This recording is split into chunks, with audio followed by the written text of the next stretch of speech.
Udah. Oke, tafadhol bismillah. Assalamualaikum warahmatullahi wabarakatuh. Waalaikumsalam warahmatullahi wabarakatuh. Gimana kabarnya? Bapak-bapak semua sehat? Alhamdulillah. Alhamdulillah sehat ya.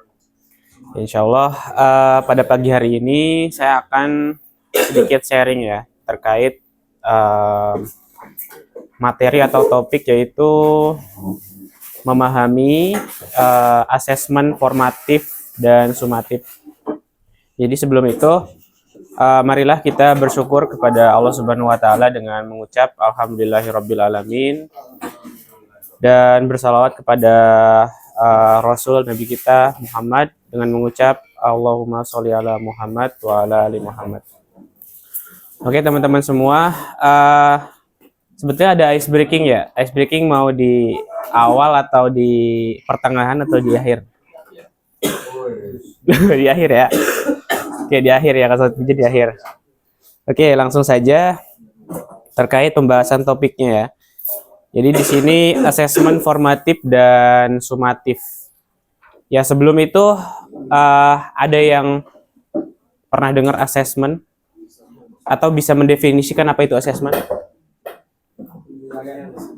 Ya, asesmen itu punya sinonim atau persamaan katanya penilaian ya. Tapi secara definisi, ya asesmen itu adalah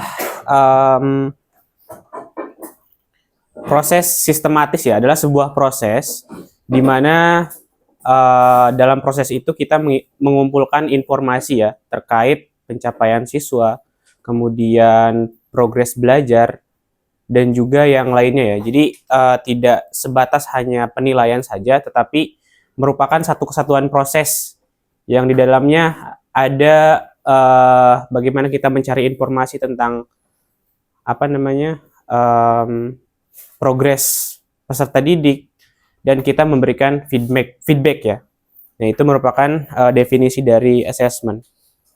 Nah, kemudian ada pertanyaan di sini.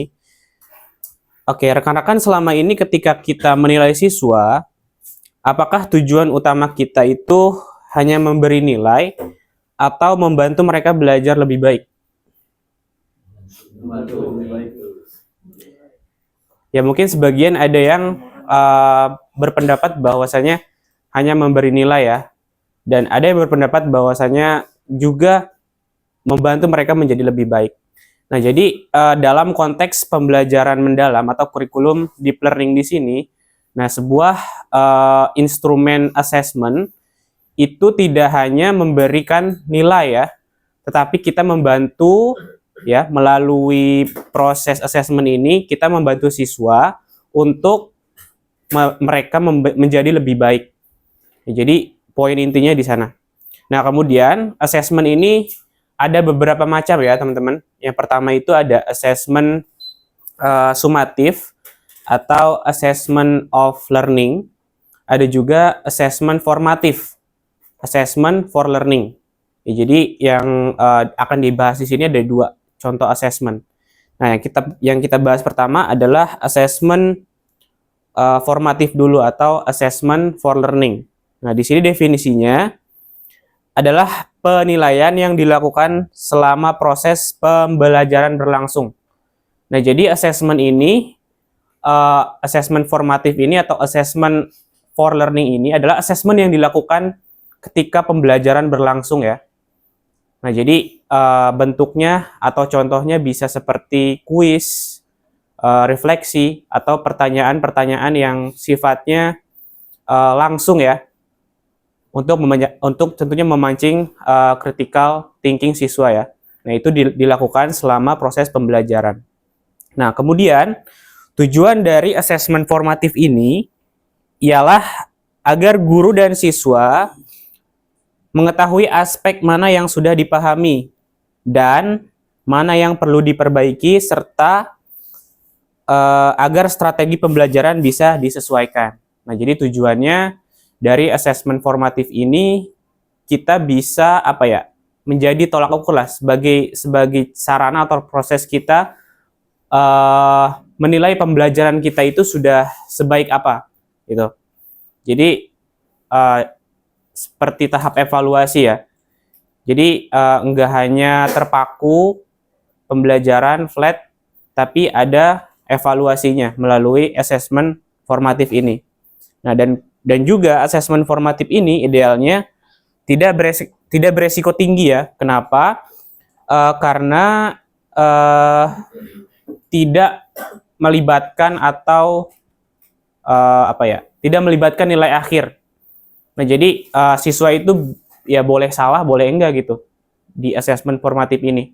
Jadi ya tujuannya utamanya tadi untuk memperbaiki, mengevaluasi, merefleksi. Ya, jadi resiko belajar, resikonya itu tidak terlalu beresiko, tidak tinggi.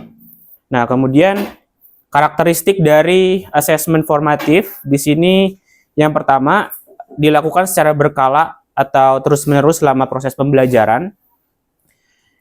Kemudian melibatkan siswa secara aktif ya, self assessment agar mereka menjadi agent atas pembelajarannya sendiri. Nah, kemudian umpan balik bersifat deskriptif, spesifik dan bersifat membimbing perbaikan.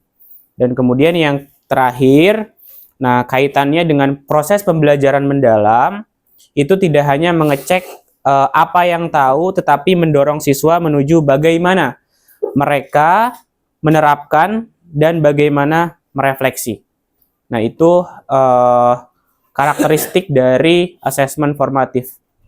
Kemudian, apa aja contoh instrumen atau bentuk-bentuknya ya dari asesmen formatif ini? Nah, di sini ada beberapa contoh. Yang pertama itu bisa diskusi kelas, tanya jawab lisan, kuis singkat melalui media-media online ya, seperti Quizizz, kemudian Kahoot, Bamboozle, dan lain-lain. Nah, kemudian ada juga contohnya refleksi harian, jurnal siswa, catatan belajar, pertanyaan terbuka, mind map, dan peta konsep. Oke, itu ya untuk asesmen formatif.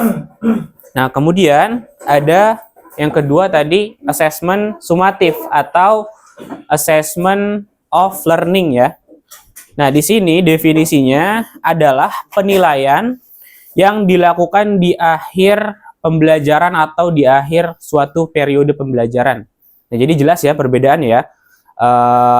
Formatif itu ketika pembelajaran berlangsung dan sumatif itu ketika pembelajarannya udah selesai atau di akhir periode.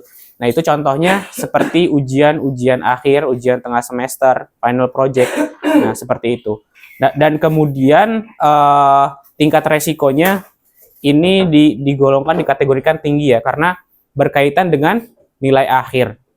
Nah, jadi siswa di sini dituntut untuk benar dan mendapat nilai yang tinggi ya dari asesmen ini, karena hasilnya itu akan dilaporkan di rapot ya, dan kemudian akan diberikan kepada orang tua atau wali santri.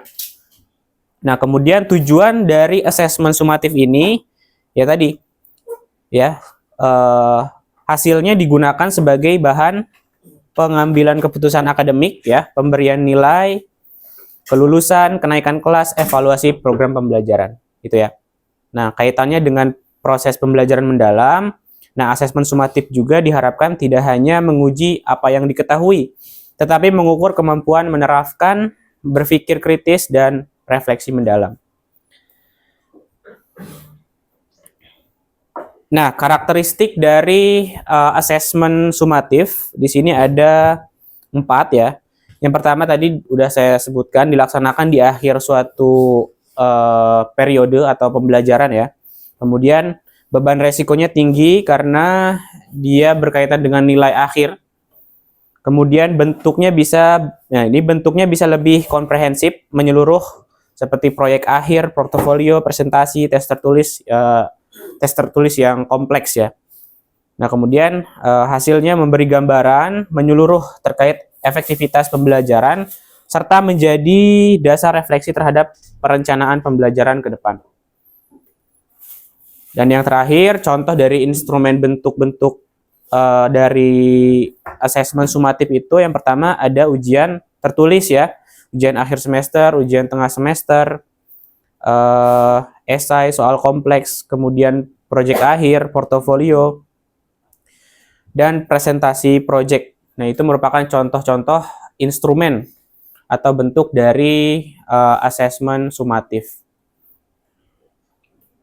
Nah, dari pembahasan yang tadi ya dapat disimpulkan bahwasanya assessment of learning atau assessment sumatif adalah penilaian di mana siswa dinilai pencapaiannya terhadap standar dan tujuan pembelajaran. Nah, ini biasanya dilakukan di akhir pembelajaran atau periode pembelajaran dan hasilnya digunakan untuk memberikan peringkat atau nilai yang akan diinformasikan kepada sekolah atau orang tua. Nah, sedangkan assessment for learning atau assessment formatif adalah penilaian dilakukan untuk menginformasikan guru dan murid tentang pembelajaran dengan tujuan perbaikan ya, tujuan perbaikan proses pembelajaran. Nah, dalam pembelajaran mendalam, assessment tidak dipandang sebagai uji akhir ya, melainkan sebagai bagian integral dari proses belajar, sebagai pemandu, scaffolding, cermin umpan balik, dan titik refleksi. Nah, itu demikian ya untuk materi hari ini atau sharing hari ini. Ada pertanyaan dari rekan-rekan? Paham ya? Terkait perbedaan asesmen formatif dan sumatif. Mas Radit? Saya. Ini kan saya pernah dengar namanya kan tadi ada assessment of learning. Assessment of learning. Sama saya tuh pernah dengar assessment as learning. Nah itu apa namanya? Kan tadi kan kalau yang assessment of for learning kan pas ketika pembelajaran. Terus yang of learning kan setelah satu periode nanti penilaian menjalankan yang of learning itu kan. Yep. Nah, untuk yang S ini apakah ada contohnya? Ya, untuk sebenarnya ada 3 ya, assessment for learning, assessment of learning, dan satu lagi yang tadi assessment as learning ya. Nah, assessment as learning ini dia bisa dikatakan waktunya itu sama kayak assessment for learning. Jadi ketika pembelajaran ya, tapi assessment ini dititik beratkan kepada siswa. Jadi maksudnya apa? Siswa itu menilai dirinya atau temannya. Jadi guru hanya memberikan feedback. Itu pertanyaannya dari siswa, kemudian memberikan pertanyaan ke siswa lain. Itu yang Ana tahu ya, yang Ana baca-baca tadi pagi. Oke, ada lagi? Oke, kalau nggak ada, kita ice breaking ya. Oke, ice breaking. Di sini ice breakingnya simple aja, tapi berpasangan ya. Ice breaking up down namanya. Oke, silakan tentukan pasangannya masing-masing. Warna hitam.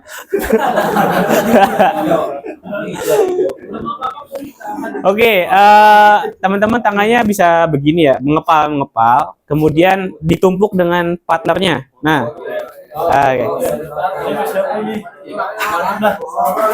nah kayak gini ya. Up down ini. Oke. Nah ini perintahnya itu up down ya. Ketika saya bilang. Kemarin siapa ini kemarin? Oh sama. Ya udah ganti. Oh udah. Ya awan karena nggak hadir ya. Oke. Channel YouTube-nya sama ini. Nggak, YouTube. Oke, ini aja. Kita melatih konsentrasi tangan ya. Oke, berhitung menggunakan tangan. Hitungnya 1 sampai 6. Kita tangan kanan dulu. 1 itu di atas, coba ke atas semua. 1, terus 2 ke bawah. 3 atas. 4 bawah, 5 atas, 6 bawah ya. Jadi 1, 2, 3, 4, 5, 6. Bisa ya? Oke, sekarang tangan kiri. Nah, tangan kiri itu 1 di atas, 2. Enggak lah. Satu di atas. Sama. Satu, Instruksinya. dua kayak gini. Tiga. Beda channel. Satu, dua, tiga, 4, 5, 6. Satu, dua, tiga, 4, 5, 6. Bisa ya? Oke. Nanti saya yang hitung, teman-teman yang praktek ya. Antum juga praktek bareng dong. Oke. Tangan kanan dulu ya. Yuk. 1, 2, 3, 4, 5, 6. Yang kiri. 1, 2, 3, 4, 5, 6. Oke, sekarang bareng ya. Dua tangan. Ya, 2 tangan. Siap? Siap. Mau ngapain itu? Belum jago. Udah salah ya. Oke. 1, 2, 3, Antum 4. Sambil mikir juga. Mantannya Makanya saya aja yang hitung, makanya kalian yang ini aja. Kayak gitu. Oke, sekian ya ice breaking-nya. Terima kasih teman-teman. Cukup ya, cukup. Bisa udah gini-gini. Ustaz Wijen mau praktek sendiri.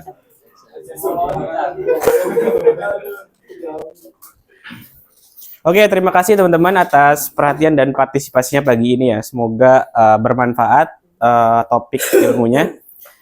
Ya, ditutup dengan kata-kata hari ini. Oke. Yang tidak mampu digenggam, kita lepaskan. Yang tidak bisa diperbaiki, kita akhiri. Rangkul yang sejalan dan selebihnya hati-hati di jalan. Terima kasih. Assalamualaikum warahmatullahi wabarakatuh. lagi galau.